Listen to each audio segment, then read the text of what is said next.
Bubba Copeland was an American conservative politician and pastor who served as the mayor of Smith Station in Lee County, a small city of about 5,000 people in the state of Alabama. Mayor Copeland was popular with the locals and well-loved for the way he handled multiple crises, from helping his community through a devastating storm to the pandemic to offering support for the Black Lives Movement. But despite his public image, the mayor led a different life in private, facing ridicule, criticism, and religious persecution as soon as details of his private life were made public. He made the drastic choice of taking his own life during a welfare check by the police. This is a story of guilt and shame, a conflict between personal desire and public disapproval. This is the tragic story of Mayor Bubba Copeland.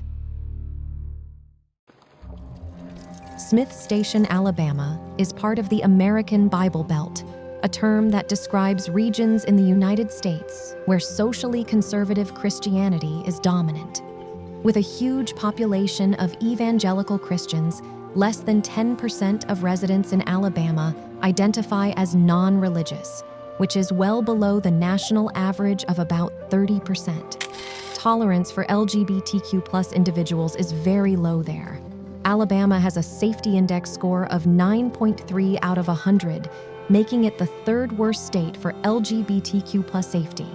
Along with Mississippi, Alabama is one of 8 so-called no-promo homo states, with laws that expressly forbid teachers from discussing gay and transgender issues.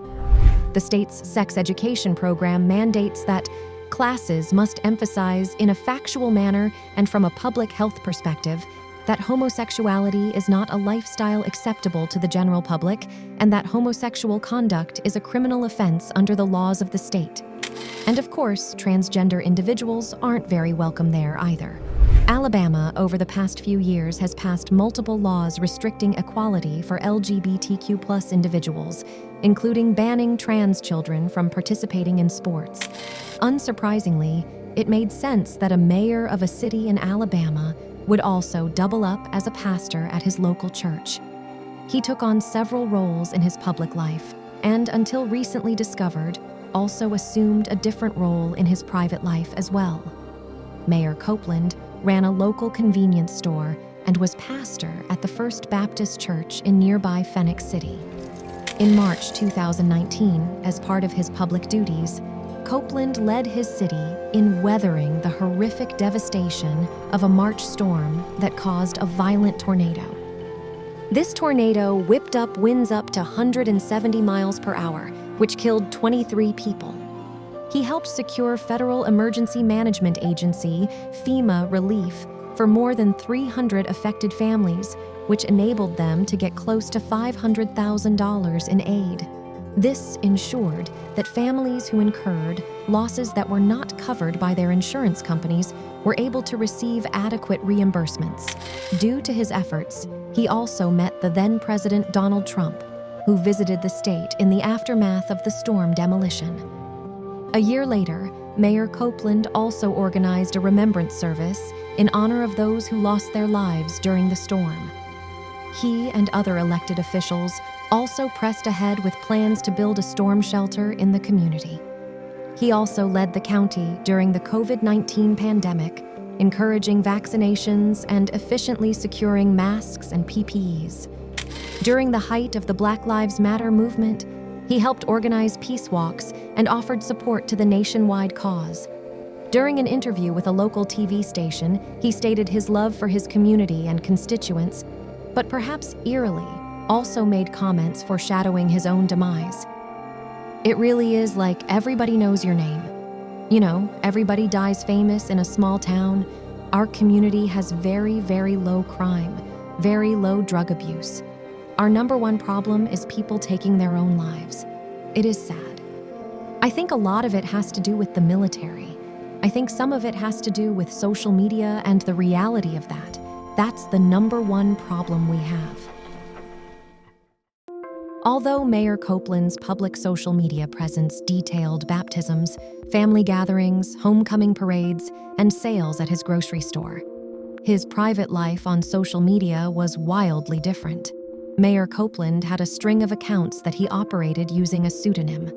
On these accounts, he posted pictures of himself dressed in women's clothes and putting on makeup. When his private social media posts on Reddit and Instagram were initially discovered by a reporter named Craig Monger, he quickly contacted the mayor requesting to know if they truly belonged to him. Mayor Copeland initially denied having any knowledge of the accounts, but when he was made aware of the social media evidence, he admitted ownership of the page. He also said that his wife was aware of his activity, but no one else in the community.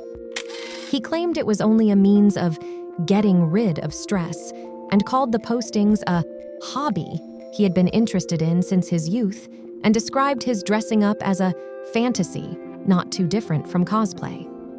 He also said his erotica was purely fiction. After speaking with the reporter, Mayor Copeland promptly deleted the accounts, fearing a wider negative reaction from his church and community.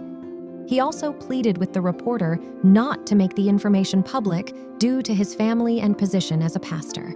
However, Craig Monger, a graduate of theology working for the local Alabama news site 1819 News, said no. He insisted on releasing the story. On November 1st, 2023, a day after Halloween celebrations, the community was shocked when a news article published raunchy photos of their beloved 49-year-old mayor. The article showed him dressed in drag, with captions describing himself as a transgender curvy girl, using the name Brittany Blair Summerlin. The article also alleged that the mayor wrote erotic fiction using the real names of some of his constituents. It went on to say that despite his claim of this online lifestyle being little more than a casual pastime, Copeland used his platform to befriend others with the same hobbies. The article alleged that he would often offer advice to others on using chemicals to transition gender. To a conservative community, this was a definite no-no. "Just my wife knows about it," Copeland said. "It's a hobby I do to relieve stress. I have a lot of stress, and I'm not medically transitioning. It's just a bit of a character I'm playing," he continued. "It's something that I don't do in public, it's private. I don't do it in public or anything like that." The article published revelations of his alter ego. The pastor made a statement saying he had been an object of a vile internet attack, which questioned his capacity as a mayor and a pastor. He defiantly insisted that the article does not adequately represent who or what he is, and that his posts had been wildly taken out of context. During an evening service, Pastor Bubba Copeland also spoke to his congregation at the First Baptist Church, where a sign just outside proclaims to passers-by, "Jesus loves you, all are welcome." He publicly addressed the news report and apologized by saying, "Yes, I have taken pictures with my wife in the privacy of our home in an attempt of humor, because I know I'm not a handsome man nor a beautiful woman either. I apologize for any embarrassment caused by my private, personal life that has come publicly." He added the incident would not change his devotion to family and to serving his city and his church. But all around the conservative community, the news sparked very mixed reactions. And online, it was even worse. People were outraged and called for consequences against Copeland. In response, the state Baptist leaders issued a statement expressing serious concerns regarding the pastor's alleged unbiblical behavior. The Alabama Cooperative Baptist Fellowship, CBF, which is also linked to the Phoenix City Church, distanced itself from the pastor, saying, "Mr. Copeland does not serve in any leadership capacities within Alabama CBF. This would appear to be a matter between a pastor and his church." Aside from church authorities, even the residents of his town were outraged. Some of the residents Copeland allegedly used in his fictional stories struggled to understand how they were unwittingly pulled into his dark fantasy realm. "Our whole town is in chaos," said Courtney Norrell, a local hairstylist whose maiden name was allegedly used in one of Copeland's stories. Former residents of the community were also visibly upset. Ansley Summerlin, A Florida hairstylist who knew Copeland when she lived in Alabama found pictures of herself taken off her social media accounts and allegedly posted to Reddit by Copeland. Disturbingly, her last name was also used in the mayor's alias, Brittany Blair Summerlin. "I will say this has caused me a lot of anxiety and panic attacks," Summerlin told reporters. "There's just so many emotions that come with this. After reading those stories, with the names of girls I know, it's all very disturbing. But with all the outrage, his close friends were concerned about how this might affect the mayor." Through calls and text messages, those close to the mayor realized the emotional impact and began to worry. A former Phoenix City school superintendent, Larry DiChiara, told reporters that he had reached out to Mayor Copeland after he became quite bothered by the vile online attacks towards his friend. He encouraged the mayor to keep his head up, letting him know he was a good man with a great heart and assuring him that this too shall pass. As the condemnation piled on, most of the mayor's close friends also got the police involved. They requested that the police perform a welfare check on him to ensure he was doing okay. On the day the mayor died, 2 deputies visited Copeland's home and then the market he owned, but he was not in either place. Eventually, they found him driving on a county road. The deputies turned on their emergency lights and tried to get Copeland to pull over. After about 10 minutes, Copeland pulled over and got out of the car. They tried to coax him to calm down. Suddenly, to their horror, he pulled out a gun and took his own life. After his death, public sentiment turned in his favor. Despite the outrage that was still brewing over his photos, many people also expressed anger at details of Copeland's private life being made public without his consent. They were also annoyed at the intense harassment Copeland faced before his death. Copeland was laid to rest 3 days after he died, and community members praised his heart of gold, describing him as a dedicated and emphatic leader. "We lost a good man in a very senseless and tragic way, and the community is all broken up about it," Larry DiChiara, the former superintendent of Phoenix City Schools who has known Copeland for almost 20 years, said, adding, "He's a hard man to replace." The former superintendent went on to emphasize that Smith Station loved Copeland. "I can tell you a majority of the people here loved Mayor Copeland and wish he was still here. They don't care whether he's wearing high heels or wearing football cleats. We don't really care. He was a good man and he certainly didn't deserve to be bullied till he killed himself," he said. The First Baptist Church, where Mayor Copeland served as a pastor, published a eulogy for Copeland, underscoring his long history of service in Lee County. "Above all, beyond serving his church, city, and community, Bubba loved spending time with his family," the church said. During a worship service in remembrance of his death, a First Baptist Church member, David White, shared remarks on the passing of Copeland. He recalled that, "Despite what may have been implied in the media, members of this church have been steadfast in their love and concern of our pastor.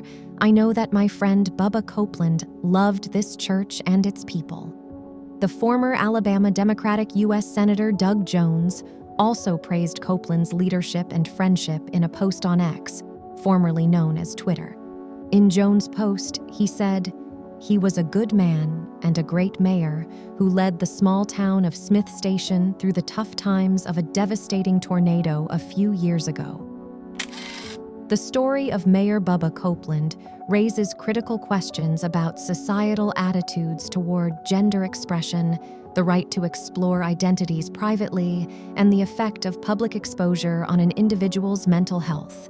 In the case of public servants, the foremost question is whether private activities affect public performance. In Copeland's case, there's zero evidence of that. But a public official's hypocrisy can provide another reason for reporters to delve into private behavior. This applies most often to lawmakers and politicians who live one way but vote or campaign another. The tragic circumstances surrounding the mayor's death have sparked a broader conversation about the ethical boundaries of media exposure and the importance of mental health support.